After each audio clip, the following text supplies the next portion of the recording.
Chapter 1181. Anthony on Tour Part 33. What are the lizards playing at? Morelia growled. Commander Chiron chuckled humorlessly as she watched the activity in the port city with unblinking eyes. Trying to slither back into our good graces, I don't doubt. Leadership is still furious with them, to put it mildly. It'll be decades before relations get back to anything like what they were. Decades. That's not much to them. True, hardly even a blip. They may even view it as a worthy trade-off for the experimental action they took. Are we really withholding support during the waves? Completely. Thanks to that, we've got more resources freed up for trivial, save-the-world type actions like this one. From the top of the old Legion fort they currently occupied, the colony could clearly be seen. The ants were as industrious as ever, putting up their nest in a staggeringly short amount of time. Morelia felt she could barely blink before the construction was done and hordes of ants ran in and out through the main entrance, carrying in goods from the ships down on the docks. Blink again, and the fortifications had improved, soldiers were patrolling, lookouts were positioned high up the nest and mages had begun controlling the flow of mana in the vicinity. The commander noticed the direction of her gaze. They'll be a terrible enemy, she nodded toward the still growing mound of dirt and rock. They've spun that entire thing out of thin air. Imagine how quickly they could fortify in a dungeon tunnel and how effectively. Dislodging them will be a nightmare. An uneasy feeling uncoiled in Morelia's gut. It was still difficult for her to think of Anthony and his family as an enemy. She hoped it wouldn't come down to fighting, but what choice was there? There are millions of them now, she said softly. They have territory, resources, expertise. At what point does it become too costly for us to try and eradicate them? Chiron glanced at her tribune, then nodded slowly. It'll be expensive, and the Legion likely won't act alone. However, getting anyone to put their hand up to do anything other than look after their own backyard is becoming harder and harder. The waves have people spooked, mana levels just surge higher and higher each time. Commander Titus believed another rending was coming, right from the start. People mocked the idea at first. They aren't laughing now. Morelia felt a chill. In the face of another rending, what could they even do? It wasn't as if the original members of the Legionum Abbaci, those founding legendary figures, had actually triumphed over the cataclysm, they had merely outlasted it. Chiron leaned against the waist-high stone wall, eyes glittering coldly in the light. The Carmado, the Golgari, the Tower, Church of the Path, the Golden City, everyone has grown complacent, confident. They were able to fend off the waves well enough. The worst they had to deal with were Krath raids, which were unpleasant but manageable. It's hard to blame them, I suppose. It's been several thousand years since something like this occurred, so perhaps they thought it simply never would again. Now things are looking different. Neglected defenses are being stretched. Underfunded armies are buckling under the pressure. The Legion has diplomats in every court, council chamber and market square screaming about being ready for the worst. Some are willing to hear it, some are not. Are we ready? Chiron snorted out a laugh. No, of course not. We've been cleaning up everyone else's mess for hundreds of years. Not enough recruits, not enough funds. We can't possibly be in all the places we're going to be needed. Which means some parts of the dungeon will be let go, perhaps as soon as the next wave. At least, our resourcing is getting better as the danger grows closer. People are starting to wake up and remember their old promises. She hadn't thought it was this grim. She'd known it was bad, that was an inescapable fact, but this bad. There were places in the dungeon that leaned on the Legion for their defense. If the troops were withdrawn they would surely fall to the monsters. How many thousands, tens of thousands, even hundreds of thousands, would perish were that to occur? Is there a chance the colony could be used to block some of those gaps for us? Morelia wondered out loud. I've seen the reports, just as you have. They've held against the waves remarkably well, defended every city they've taken and regulated the dungeon to an incredible degree. They could be a weapon we can use to blunt the waves. The commander gave her a warning glance. Using monsters as weapons is precisely the reason why we are mad at the lizards in the first place. You're a tribune now, so it's important that you learn and think about the big picture, but I caution you against this line of thought. I've read the reports. The ants are doing extremely well against the waves, because they're monsters. An endless flood of biomass and cores. What they did on the third. Those massive demon farms. The waves are strengthening them. If we use the colony to blunt the waves, we only sharpen the sword that will inevitably come for our own neck. The Brathians seem confident that the ants are resistant, that they won't turn against us. Chiron rolled her eyes. And did they test them against an ancient? We have to assume the worst-case scenario. Besides, this is all over our heads. We are here for one reason and one reason alone. There is a prospective ancient over there in that nest and they must not be permitted to descend. That is the end of it. Yes, Commander, Morelia snapped out a brisk salute. Good. Now get below and sort out the troops. This isn't shore leave, I want them doing drills and gear maintenance on double shifts. If we're going to be sitting around on our backsides, we may as well ensure our own blade receives a little sharpening. Chapter 1182. Anthony on Tour Part 34. Look, buzz off, will you? We will not. You must come and meet us. I must. What if I must have a nap? Did you think about that? For the future of your people and ours, we urge you to listen. Not now. Sheesh. There's business to conduct. We'll be here for a few days, take your time. No need to come battering on my mind the moment I settle down. Ruthlessly, I cut the contact and my mind constructs fend off the half-hearted attempts to reconnect it. Talk about rude. The cultists of the Red Truth decided to try and arrange a meetup as soon as the colony finished working on the nest and I managed to slip inside to put my legs up, metaphorically speaking. They're being sneaky, using extensive methods to mask the hints of their mana from detection, but even so, I think they're taking a staggering risk. If they get caught reaching out to me, a monster subject to the call, I can't imagine it's going to go well for them. So I continue to rebuff their advances until I can get a better sense for the lay of the land. We only just arrived on this island, and the Karmado aren't friendly with the colony at the best of times, even when there isn't a full legion sitting next door. After the colony gets settled, the Brathians make their way over to us to discuss our next steps. Compared to before, the air around Iran and her followers isn't quite as positive. Faced with the opportunity to negotiate trade all over the fourth stratum, the lead dealmaker for the Brathian island conglomerate had been, not cheerful or energetic, but eager, hungry. That hunger remains, but it has clearly been tempered by caution. Marsban is on alert, as are his son and the rest of the soldiers, hands gripping weapon hilts at all times, eyes constantly scanning for threats. How's it all looking out there, Iran? I assume there's a long line of eager wizard lizards ready to do business. She frowns at my jovial tone. There isn't, she says. What you've said shows a remarkable lack of understanding of Karmado culture. Don't you know anything about them? Hey, it's not really my fault. Attitudes between them and us are a little frosty. We share a border with them in the third at present, and they don't seem to respect the line we've drawn in the sand. Well, not sand. The line we've drawn in the endlessly spawning horde of mini-demons. Yes, I've been getting a sense that they aren't huge fans of the colony, she says wryly, and I feel like that might have been a massive understatement.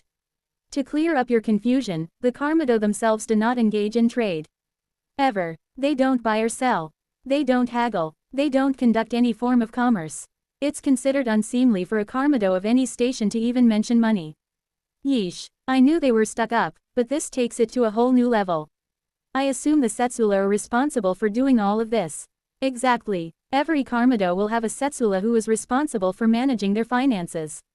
Even though the product sold at a particular store is made by a Karmado, and the profit of that sale goes to them, they are not part of the transaction. That is all handled by their financier, or Arkish. So we won't be dealing with the lizards at all. That might turn out to be a good thing. I put that idea to Iran and she shakes her head. Sorry to disappoint, but that's not really how it works. The Arkish are all skilled and trained negotiators, but they are not independent. They will do exactly what their bonded one tells them to do. Some of the wizard lizards will be directing the talks themselves, looking through the eyes of their Setsula and communicating mentally with them. Then what's the point of separating themselves from the business? They make a big show of not caring about money, yet they actually care deeply. Isn't that just a catastrophic waste of time and energy? Yes, they have strange and unfortunate hang-ups when it comes to wealth. Karmado, especially the older and more powerful mages, love to drape themselves in finery. Expensive tapestries and rugs hanging on their backs. Golden torques, rings, bands on their neck, legs, toes, through their noses, pinched through the skin. It's enough to make a satrap blush. That is true. Every Karmado I've ever met, and even most of the Setsula, were looking pretty shiny, I guess, is the word. That reminds me, I'm pretty sure I heard the colony had found a fairly sizable gold mine in the third not that long ago. Molten gold, they were calling the stuff. It's chock full of fire mana and quite red. In a burny sort of way. Iran smiles wide. Suddenly, I'm feeling much better about our time here. Tomorrow, we will have an initial meeting with a delegation of Setsula Arkish. They'll be inspecting your goods and reporting back to their bonded ones. A follow-up session will be where the real business is conducted. Why do you keep calling them bonded ones? Aren't they their masters? Again, don't let them hear you say it that way. The relationship between a Karmado and their Setsula is complex, and rooted in magic. There are many who would call the Setsula slaves, but even they would admit the dynamic is more nuanced than that. If she says so, I know when to leave well enough alone, and this is one of those times. The colony has enough on its plate to worry about. Speaking of which, I wonder how the preparations for invading the Fifth are going. I'm going to bash some craft to relieve the stress this trade mission has brought me. Chapter 1183, Anthony on Tour Part 35. We still aren't allowed into the mountain, or even on it, really. The entire port city, which is still called Desert Basin, skirts the water, sticking to the flattest, outermost land on the island. That doesn't mean it isn't built on sand, though. Everything around here is sand. The lizards like what they like, I suppose. When the time is right, the Brathian come get us. The colony starts buzzing about, loading up the supplies, and we proceed in a neat and orderly procession to a grand bazaar. Every beam and structure here is formed from glittering, mana-rich minerals, and honestly, it looks stunning. This is the first sign I've had that the Karmado love of finery has crossed over to their architecture as well. From what I recall, their holdings in the third are fairly normal. Demon cities are basically all the same, and at a distance, the only additions the lizard wizards make are to put up a few buildings for themselves. Perhaps they don't bother all that much in the third. Most people don't, as I understand it. Maintaining anything down there is a massive pain in the thorax. Why would you put up a golden statue just for it to erode in a matter of months? That ash is not to be messed with. Within the bazaar, I see a lot of business going on. Stalls, traders, sailors, the works. Only difference is all the sellers are Setsula. But this isn't what we came for. Moving confidently through the bustle, Iran leads the way until we reach an enormous tent thing. A pavilion, sure, let's go with that. It's comically massive, the entrance is so large I can fit through without having to crouch, and it's in here we are going to present our wares to the Arkish. Without much to do, I plonk myself down in the center of the space, which is ironically the most out-of-the-way spot, since all the stalls are being erected around the outer edge. Tungstant, Smithant, Sloan and the other leaders are consulting closely with Iran and her mages about every aspect, making sure they put the best mandible forward possible for what these particular clients are going to want to see. Which means the jewels, rugs, tapestries, fine furniture, statues and the like are going front and center. Unfortunately, the colony doesn't make much finery. We don't have much use for gems and shiny metals, usually fobbing them off to the cities. However, a few enterprising ants decided to try and make some nice things for the queens. Rings to go on their legs, or around their antennae. Wrappings woven with glittering thread to drape over their carapaces. Even necklaces and such. Oddly enough, some of it was even accepted. Mainly because the stuff is considered useless to the rest of the colony, so the queens don't feel selfish taking it. However, the taste of the queens is modest. Don't you have anything more bedazzling? Iran asks as she and the council members fuss over the displays.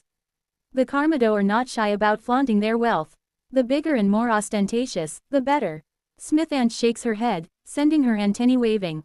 No, the few jewelers we have produce work for the queens, and they do not like to look different from their children. Small, tasteful ornaments as a gesture of appreciation are acceptable to them. These golden torques and diamond nets they would not be welcome. We simply don't make anything like that. There wouldn't be any point. The point would be to sell them to the Karmado. We don't make anything solely to sell it. You do now. Whoa now, cool it. I break into the conversation which was getting a little more heated than necessary. I think having the Legion breathing down our necks is stressing everyone out, Brathian and colony alike. They're still here now. No sooner did our delegation leave the nest than they marched out to follow us. I've no doubt they're in position outside the pavilion right now, watching, waiting. For me, I'm the guy with a target on his back, why am I the one least stressed about it? Let's all remember there are cultural divides between us. I focus on Iran. We don't make anything for ourselves, but for the colony as a whole. Other than a small number of carvers who saw human jewelry and decided to try and make some for the queens, there has never been any purpose to making it. So we haven't. Now I focus on Smithant.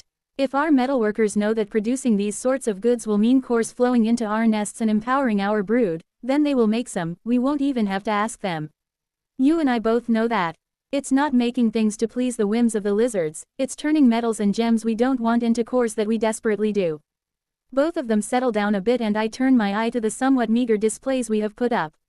It's not that impressive. We have too few pieces and none of them are that large.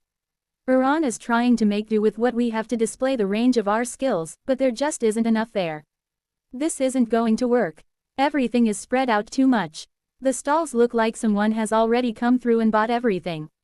We need a different approach. Like what? Iran asks a little snippily. I'm probably stepping on her toes a little.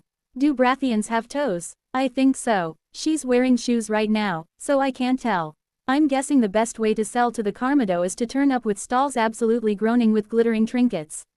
Some lizard wizard will see it, start drooling and instruct their Arkish to sweep up the lot. Let's go for exclusivity. 1 item per stall. Take the most finely crafted pieces, like that one, and that one. Set the displays so only one person can see it at a time, make them line up. Our designs are probably too modest for Karmado tastes, even if the sizes are right, but then we can tell them about our custom design service. If they like what they see, but not enough to purchase, we can offer to create modified pieces to their specifications. Iran Thoris nods thoughtfully. Commissioned work is highly prized among the Karmado, but not all can afford it. With the kind of prices the colony can charge, there will be many clients who are willing to pay for custom jewelry. Then we just need to give it a little veneer of exclusivity and class, even if it isn't real. They'll be falling over themselves to put orders in. Soon enough, the entrance to the pavilion is pulled wide open and a flood of Setsula enter, eyes peeled for deals there, bond partners will approve of. The game is on. Chapter 1184. Anthony on tour, old friends, new trinkets. So now I sit in the center of the pavilion, while all around me, eager Arkish are trying to strike deals while ants are doing their best to display their works and show their skills. It's kind of interesting, this is my first chance to get a good look at the Setsula for a long time. Certainly this close up, they really are a bit of an odd people, and I really can't help but wonder how the heck they came to be. They're largely humanoid, 2 legs blah, 2 arms, 1 head, all that stuff, but with distinctively reptilian features. They wear long hooded cowls for the most part, all the way down to their feet, with long floppy sleeves. Even in this heat, because it is hotter here than it should be, hotter than anywhere else I've been in this stratum. I'm starting to get a sneaking suspicion that the Karmado have installed the equivalent of floor heating on this island, which would be an absolutely absurd thing to do. I mean, it would take an unmentionable amount of power, and be an enchanting and engineering feat that, quite frankly, boggles the mind. But I'm starting to get the feeling that the lizard wizards care enough about their own comfort to go for it. They already altered this whole mountain from a lush jungle paradise into a desert, for goodness sake. Looking at these Setsula Arkish moving amongst the stalls, it isn't hard to see where their priorities lie. Any stall with luxury items is surrounded by a horde of robed figures politely elbowing each other out of the way. The best fabrics almost cause a fistfight when they come out and the cheaper stuff is straight up ignored. Anything made out of rare and precious materials is a hot commodity. I don't know why an ant made an end table from water-infused wood, and I don't know why a giant lizard would want one, but here I am, watching 2 Arkish almost hissing at each other in fury as they try to get their claws on it. For a change, nobody seems interested in me, which is a welcome surprise. I loom over the entire crowd, yet am content to be ignored. It's fun watching all the goings-on, especially over at the jewelry. As soon as the Setsula realized only one person could view the items at a time, they lined up like the British at a scone sale. Gway hey. As I revel in the success of my scheme, I feel a poke at my mind and look down to see a single Arkish standing in front of me, looking up. I glance around, but I can't see anyone else looking to interrupt. The ants are all busy and none of the Setsula seem interested. Why not, I suppose. I allow the contact. Hey there, any particular reason you want to talk to me rather than take a gander at all the amazing ant-produced goods on display? Your mass bond partner won't be mad that they missed out. The robed figure bows very slightly toward me. My name is Amanzel. Rasentep sends his greetings. Rasan that's ringing a bell. Wait a second. Ah heck. Rasentep is he's fond of vermilion honesty. Am I right? Amanzel's eyes widen slightly and he surreptitiously glances around. Is he worried someone saw through my subterfuge? Impossible. He is indeed a great patron of truth, Amanzel confirms, a little brusquely. And he wished to welcome you to the desert basin, though doing so in person would be far too dangerous. However, the next showing will happen within the mountain, and he hopes to speak to you there. They're going to let us inside after all. I'm a little shocked. It'll be nice to get in and have a peek, though. I'm curious what it's like. Is it really necessary to take that kind of risk? I mean, I already have some worm friends hanging around. Is there something he has to say I can't learn from them? It's always better to get your information from more than one source, Amonzel says, eyes narrowing. And there is competition amongst your supporters. Some will conceal from you in order to spite the others. We know you are now subject to the call. Have they told you who is responsible? Have they told why the ancients seek to complete their circle? Well, being honest, no, they haven't. He nods, sagely. Doubtless they believe they have good reasons to keep such knowledge from you. However, perhaps you wish to decide for yourself whether or not you should know. Rasentep promises to answer your questions, if you will agree to meet. Tell him I'll think about it. With another micro bow, Amonzel is off, headed straight for the end table, I notice, leaving me stewing in my thoughts. Knowledge about the ancients. Do I even want to know? Will it make any difference at all to know who stuck the hook in my guts? Or why they want me? If I had a chance to speak to those ancient monsters, I'd just tell them to buzz off. Leave me and my family alone. I'm not interested in their nonsense, their needs and desires. I have a family. All I want is to see them survive and thrive, so I can retire and tickle grubs all day. I want my mother to be able to have her hunts and fight to her heart's content, secure within the borders of colony territory.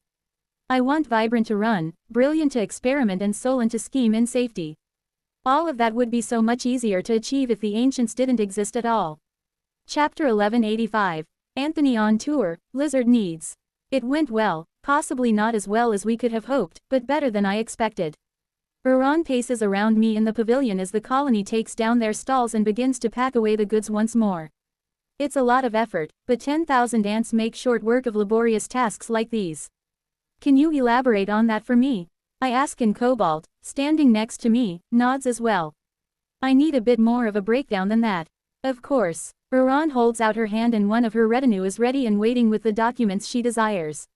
Final contracts weren't agreed on today, but we can judge by the level of interest shown by the Arkish what they are likely to bid on. I know for a fact that several Karmado mages were looking through their Setsula's eyes, but most were content to wait until their envoys returned to report on what they saw. In terms of the goods that garnered the most interest, there weren't any surprises. Luxury items, rare materials, the jewelry trick worked exceptionally well, thank you, Anthony, furniture, carvings, rugs and tapestries. Basically all the more artisanal, handcrafted items. Food and drink were ignored almost entirely, as was anything made with non-infused wood or stone. Ingots, weapons, armor and the like were also largely ignored, which surprised me a little. I'd hoped to make at least some inroads there. As Iran runs her eyes down the pages handed to her, Marsban steps up to expound upon that last point. Karmado obviously can't use weapons and armor made for humanoids and prefer to forge their own, however they are known to purchase some arms for their Setsula. It isn't a large amount of trade, barely a trickle, but we'd hoped the competitive prices and relative quality of the colony's work would draw some interest. I suppose it makes sense that they make their own armor for themselves. There aren't exactly any other experts in forging plate and vests designed to fit around giant lizards whose body shape changes when they reach a certain age. I mean, Karmado are big. Not as big as I am, obviously, I tower over the little darlings now, but even so big. When I've seen them moving around the port town, they just straight up carry the Setsula on their backs, for crying out loud. I've seen them crawling along with up to 10 people just sitting on a rich-looking carpet, holding onto a golden ring lodged into their scales. Any sort of protective gear for a creature that big is going to be expensive. If a lizard wizard is going to hand over that sort of money, might as well give it to the ones who know how to meet their needs the best, other Karmado. It's still a little suspicious, Iran mutters, frowning. They barely paid attention to the raw metal ingots, stone and woods at all. It isn't as if they couldn't buy those and then forge them, and the colony's prices are more than competitive. Possibly they were sending a message. Marsban suggests. For trinkets and such, they are happy to purchase from outside, but anything more serious than that, they'll stick to their trusted partners. You could be right, more anti-monster bias. Who do they usually trade with? I'm expecting them to say the Legion, but I'm surprised on that front. With the Stone Empire and the Silver City, mostly. Those are long-standing relationships that go back thousands of years. Even we struggle to get into the market sometimes. With everything packed away, the colony picks itself up and we march once more through the crowded port of the Sand Basin. With a giant, mythic monster at the lead, the roads open up pretty quickly, which is nice, and we make good time.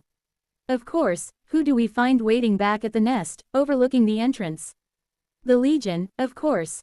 Despite wearing full armor, I recognize Morelia in the group of 20 or so. They aren't too close to the nest, but they're close enough to be noticeable. I suppose the commander wants to remind us that they're always watching. As if I didn't know. Their stupid mages are always trying to slither their mana into the nest or into my general vicinity. I'm not sure exactly what they're doing, possibly using light mana to spy. Our own mages, as well as myself, are constantly on alert and monitoring fluctuations in energy around us, so we snuff out these attempts whenever we find them. Of course, mana masking exists and it's possible to go to great lengths to conceal one's magic. Who can possibly say if we manage to get them all? Perhaps if we had Brilliant along, we'd be able to be more confident, but it's not worth pulling her out of the nest for something like this. She's got important stuff to work on. My siblings pile into our temporary abode while I stand watch over the front, then I decide to take a sneaky risk. I mean, Morelia is right there. Helmet or not, I may as well attempt to reach out and say hello. I demand polite greetings. Marshalling all of my cunning, I take hold of the mind mana, twisting it in on itself, weaving the threads so fine they become like strands of silk. With the utmost care, I slither my mind bridge through the air, snaking around obstacles, taking the scenic route, until I finally reach her helmet. Ever so gently, I poke my magic against the enchanted metal, knocking against her shielded mind. With such a finely woven bridge, there's no chance I can punch through her defenses, but if she takes it off, I can make the connection. Prod prod prod prod prod prod. I keep tapping away until finally I see her shoulders slump ever so slightly. For a short moment, she brings her hands up to her head, removes her helmet and brushes her hair out of her eyes before lowering it back down, but not quite pushing it down all the way. Of course, I seize my chance. Hey, Morelia, how's things? Are you trying to get me killed? Chapter 1186. Anthony on tour. Not all truth is colored, but this truth is red. Holy moly, I freeze in shock and surprise for so long that the ants behind just start climbing up my legs and over my back. When they run into my antennae, I come back to myself and start moving again, still boggling at the ridiculous sight in front of me. From our position, the road begins to slope down again, towards a basin. Filled with a desert, I guess. It's absolutely massive. It's been kind of hard for me to visualize just how much space these mountains take up on the inside, but this makes it fairly easy. They're big, really big. Somehow, the Carmado managed to carve out the entire thing and turn it into one giant desert playground, without the mountain collapsing on their heads. I guess they aren't wizard lizards for nothing. As mages, the big-scaled snobs are respected the world over. The basin itself isn't just a barren, sandy wasteland either, oh no. Most of it is taken up with a truly massive city, with more towers and residences climbing up the walls on the mountain interior, much like Rilla. Goodness knows how many Carmado actually live here, but it could be as many as 1,000,000, given all the space they've got, along with their Setsula retinues. I'm starting to realize why Desert Basin is considered such a hub. It's incredible. Fortunately, we don't have to go too far to reach our destination. Another pavilion, even larger and more lavish than the last one, has been erected close to the entrance and away from the main city. We find it and begin setting up, but it isn't long before a sinuous thread of mind magic slithers through the air and prods me. I don't let it connect, but rather begin to trace it back to the source. The caster has gone to great lengths to conceal their location, sending their spell winding through twisted paths, using only just enough mana to bridge the gap, inverting and hiding it as much as possible. But I suspect they didn't go all out, otherwise I wouldn't have been able to manage it. Turns out, Rasentep isn't all that far away. In fact, he's directly beneath me. I'm just going to dig a quick tunnel, I announce to the room. Is that a wise idea, eldest? Sloane scurries over to ask. We've been expressly forbidden from digging on our own. This one should be fine. I'll be back in a few minutes. As much as we're being watched while here in the desert basin, there aren't even any Setsula here inside the pavilion with us, let alone a Carmado. Besides that, I think Rasentep is just as interested as I am in keeping this face-to-face a secret. With a flex of my many minds, I summon my earth mana and begin to peel away the sand beneath my feet, revealing the rock beneath, which I also tunnel through. I don't have to go far, only a few meters, before the stone opens up into a chamber below.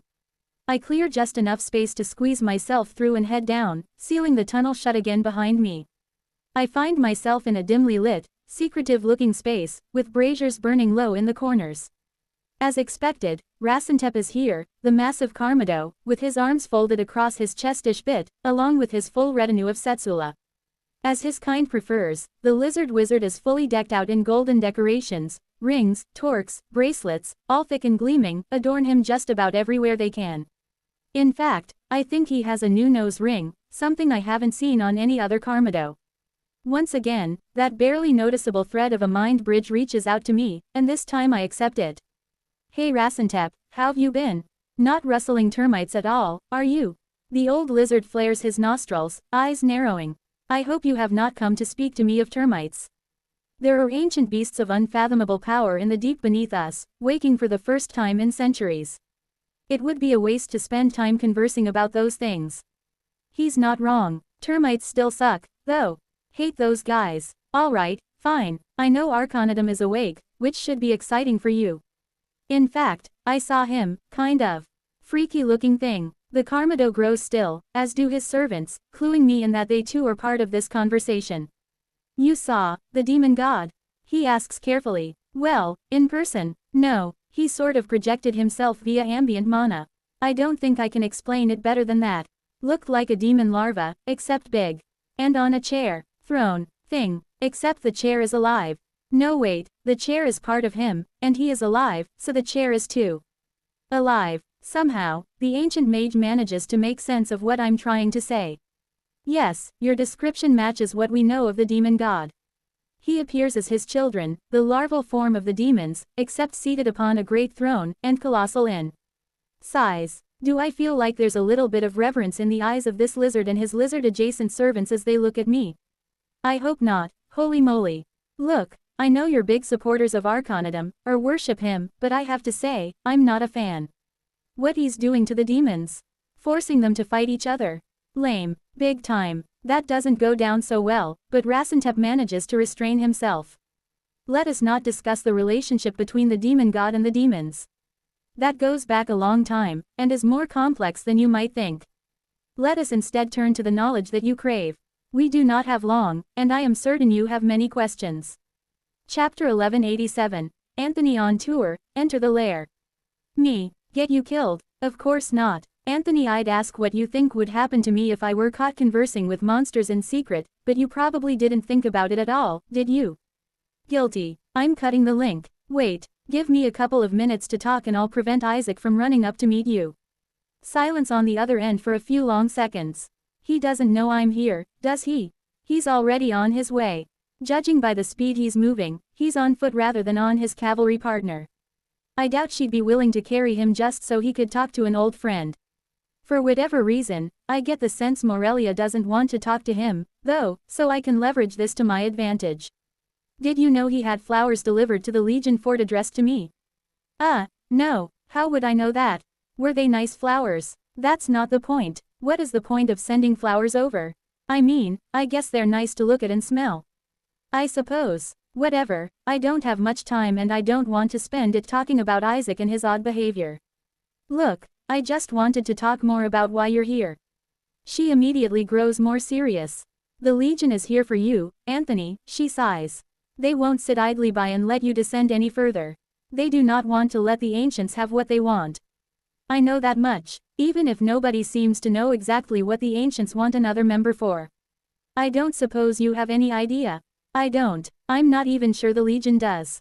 Possibly they do, but it's also plausible they found out what the ancients want and oppose it on principle. I can almost hear the wry smile in her tone. We aren't great fans of the ancients in the Legion. What, you think I am?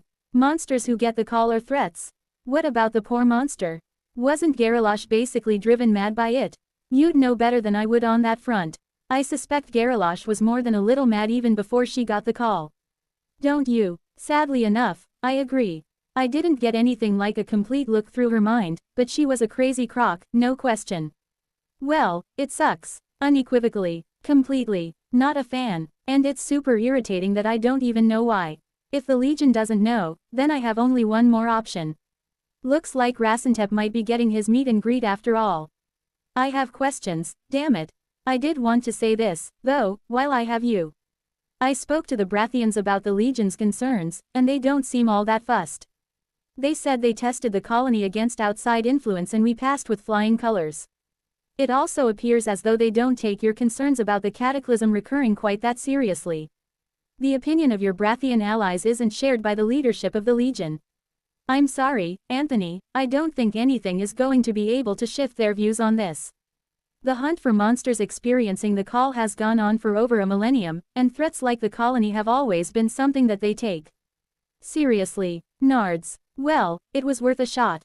I guess it was never going to be this easy to defuse the Legion threat, but an ant can get their hopes up. Alrighty, thanks for the chat, anyways. Take care of yourself, Morelia, and come visit Enid if you get a chance, she'll be delighted to see you. A moment of hesitation. I would love to. The contact breaks as her helmet settles fully into place and I turn to walk into the nest. Whoa there, Isaac, where are you going? To meet with my destiny. The man is striding forward, a huge grin on his face, and if I'm not mistaken, he's taken the time to wax his mustache. Clearly he's in a good mood. I hate to do it to him. Your pheromone language control is complete garbage, man. How long have you been able to speak through scent? Time for an extended lesson. Let's go. Wait, what the plops? Why are you picking me up? Great one. Hey, Anthony. The next day, we are out and moving once again, this time heading in totally the opposite direction. Away from the water, away from the bustling docks, we move in a long, flawless column toward the mountain. Today we are booked in for our second showing. This time, those Arkish who were keen on making a purchase and possibly engaging in a distribution contract on behalf of their Karmado will be allowed to do so. Or, more likely, the Karmado will direct them to do it via mind magic. Once again, I find myself at the head of the column, taking long, slow steps so everyone else can keep up with me. This trip confirms for me that I'm really not all that fond of sand. Something of my weight, with such relatively small feet, isn't designed to walk on sand. My legs sink in more than a meter before finally gaining purchase and it's exhausting trying to get enough strength to push myself forward. Eventually, I overcome the problem by creating a personal gravity well and lifting myself upwards and forwards just enough to make travel easier. This is probably why the Karmado have such wide, flat feet. We see a lot more of the wizard lizards as we move up the mountain. Huge towers of sandstone rise up the slope as it starts to climb, and there are Karmado everywhere. However, we aren't here for those towers. Oh no, we are going inside the mountain, and I'm super keen to see what it's like in there. What sort of tunnels have they formed? I'm picturing lots of magma pools and hot rocks for the lizards to lounge on, that sort of thing. Eventually, sand gives way to a wide, flat road and I gratefully step onto it. The path starts to cut directly into the mountain, and soon I'm embraced by stone. Ah, so nice to be properly underground again. Comfy, heated rock on all sides, feels just like the colony's mountain. But then, shockingly quickly, I'm once again no longer surrounded. In fact, it's shockingly open in here. Eyes, boggling, I can't help but clack my mandibles in awe. Those crazy lizard wizards actually did it. Desert basin. It's not because they sandified the whole island. It's because they hollowed out the inside of the mountain. What the heck? Chapter 1188. Anthony on tour. 19 is such a lonely number. You've hinted that there are deep and powerful secrets or whatever. Things that Granin and his fellow worm enthusiasts don't want to tell me. Is that a fair statement? A serviceable summation, the Karmado nods. The followers of Yerim are more conservative when it comes to spreading certain truths. Those of my order are known to be more open. Hence the name, I suppose. Yes, the Red Truth, granted to the founder of my cult by the demon god himself, thousands of years ago during the Cataclysm. So all of the various cults are aware of this secret. To some extent, as I said, some of the cults are more cautious, only sharing the knowledge with a few within the inner circle.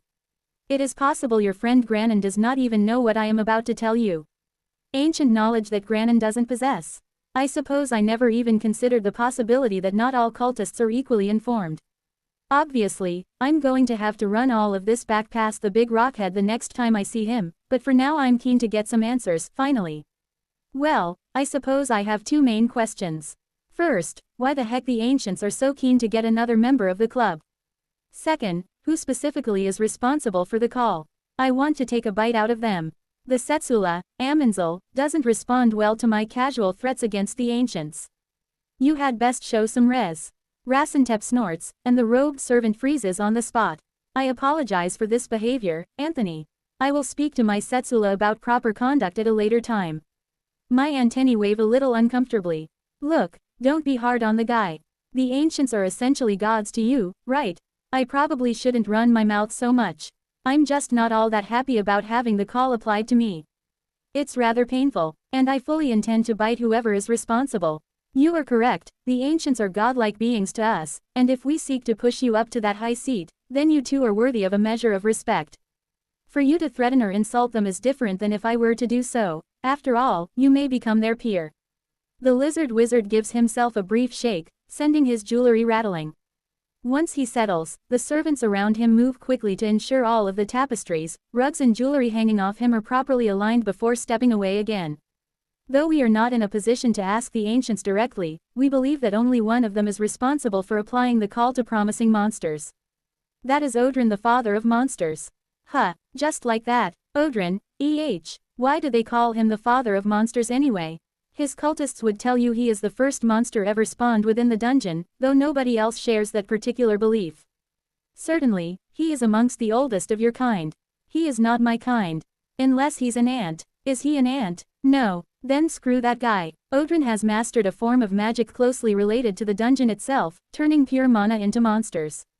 Using these techniques, he is able to send his awareness spiraling through the dungeon, using the veins of mana that touch every rock, every pebble and every grain of sand to observe monsters, no matter where they are. What criteria he uses, we do not know, nor can I explain more of the method involved, because as far as I am aware, Odrin is the only one to utilize it. To know more, you would have to find members of his cult, the Cult of Origins.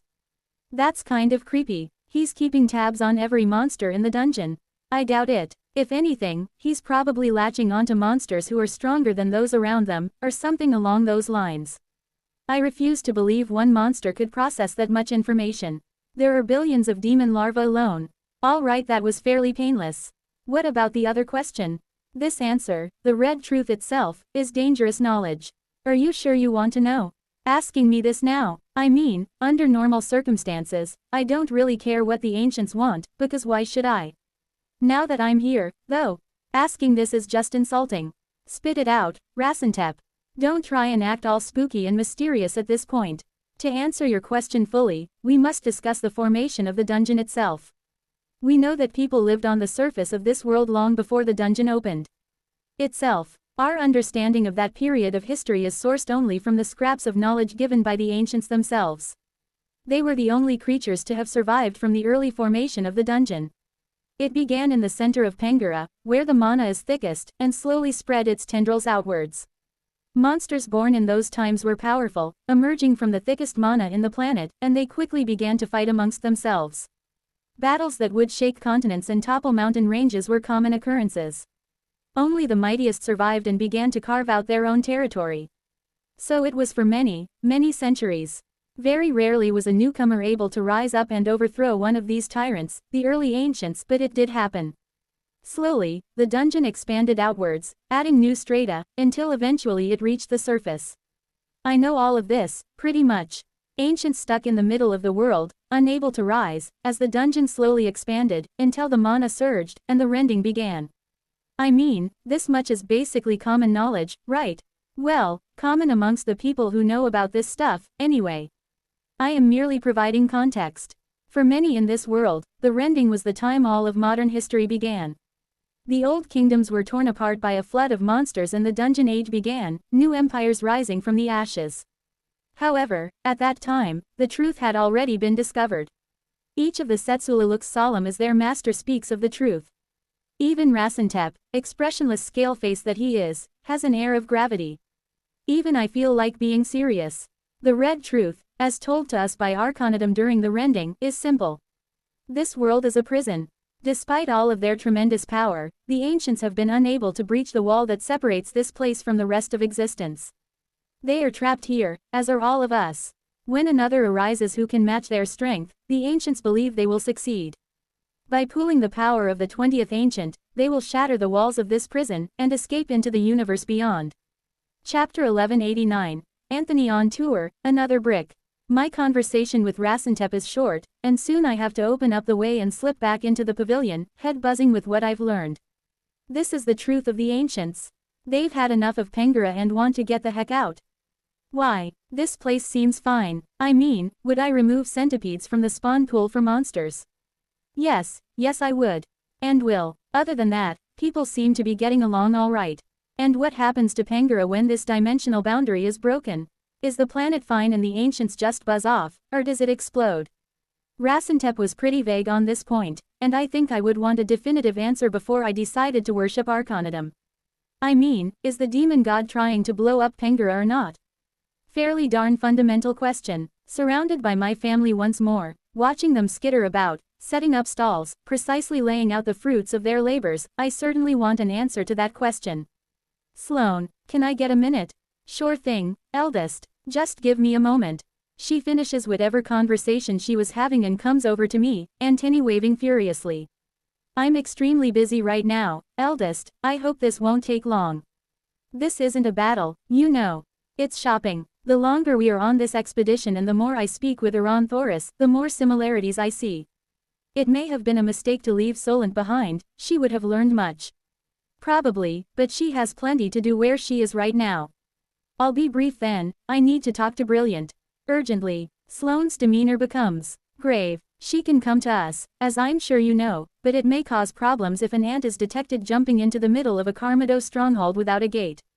She has a good point, and I hesitate for a moment, but no, this is too serious. If the lizard wizards get all bent out of shape, then I'll deal with the fallout when it happens. This is important, Sloane. Send word. I need to talk to her as soon as possible. Very well, eldest. I'll get it done. If anyone is going to be able to verify what Rasentep had to say, it's her. I need that confirmation. Just because Arcanidum, who is a butthead, it must be stressed, said this 2,000 years ago, doesn't mean it's actually true. In fact, why would it be true? The big demon was probably lying through his teeth and the ancients have some other scheme in mind for which they need another member. Hey, eldest, it is I, Brilliant. Gah, damn it, where the heck did you come from? The little ant gives me a superior look and I swear my antenna moves without my conscious control. Thwack, ouch, what was that for? Disciplinary correction. Never mind that, but my head hurts. Good, I have an important question. More than a question, a mission. A task. This will stress your mind and challenge your capabilities to their limits. Are you ready for the ineffable truths I am about to reveal? Brilliant practically quivers with excitement. Of course, I was born ready. Did you forget who I am?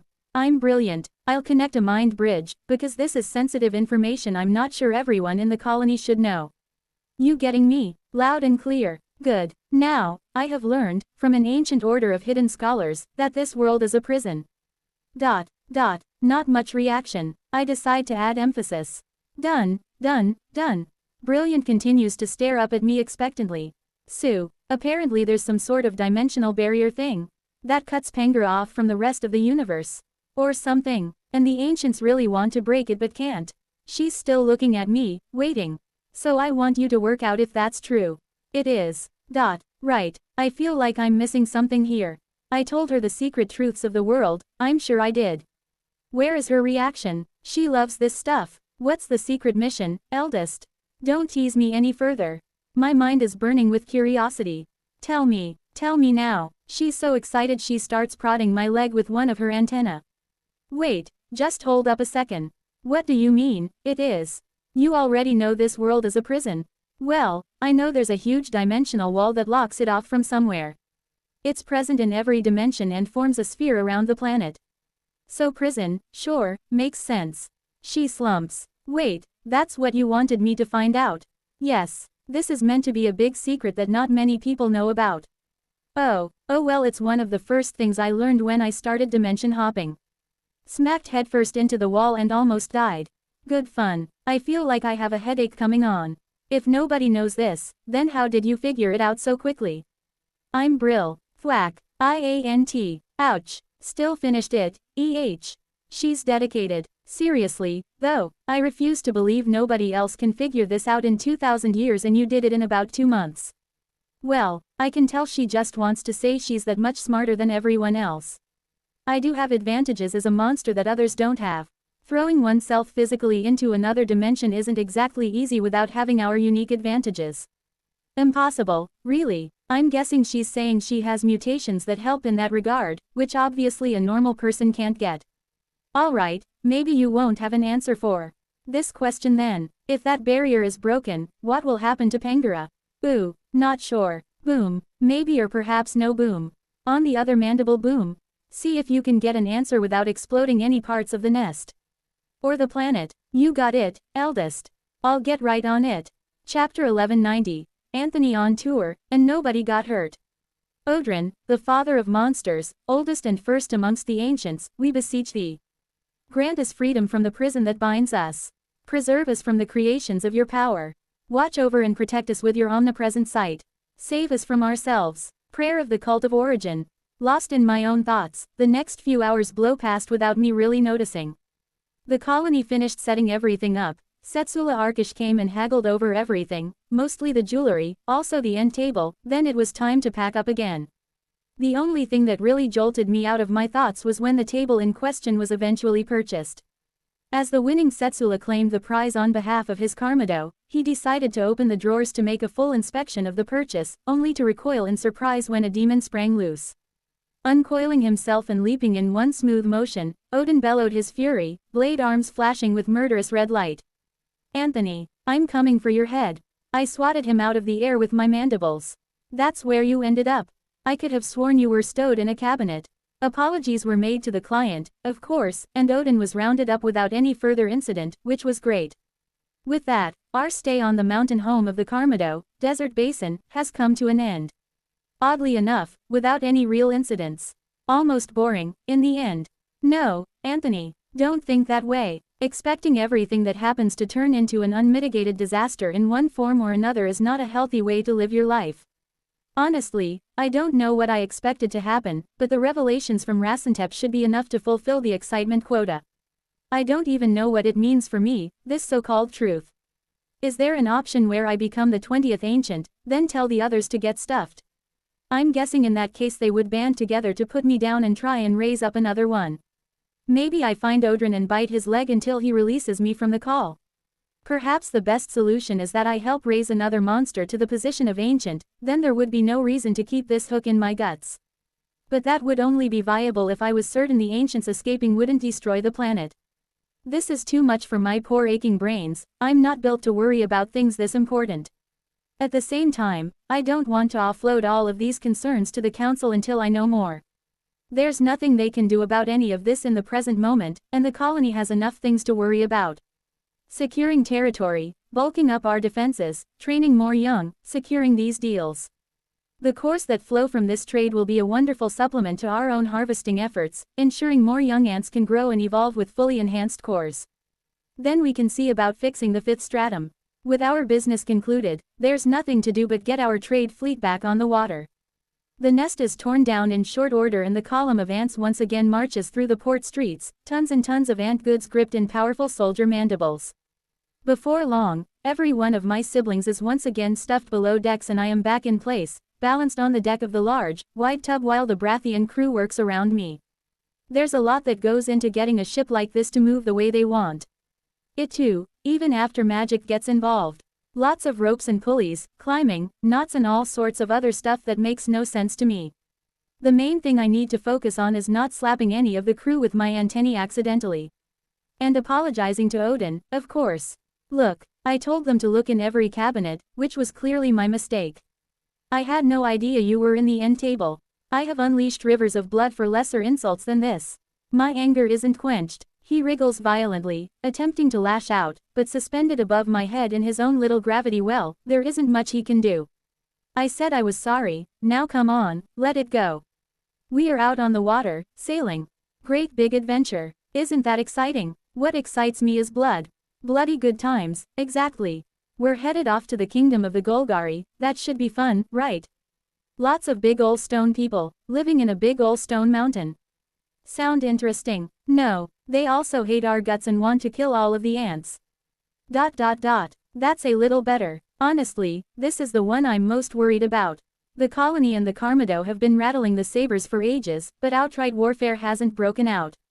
Against the Golgari, they aided the Legion in their siege, the very same Legion that is ominously sailing over our right shoulder, metaphorically speaking, right now. Were it not fortuitous timing and my siblings punching well above their weight, we would have been wiped out in the conflict. The ants haven't forgotten, and I'm sure the Golgari aren't pleased they were beaten by an upstart monster nest. They seem proud to a fault. Hopefully, it doesn't all go bad, I say to Odin. You don't sound convinced. I'm not.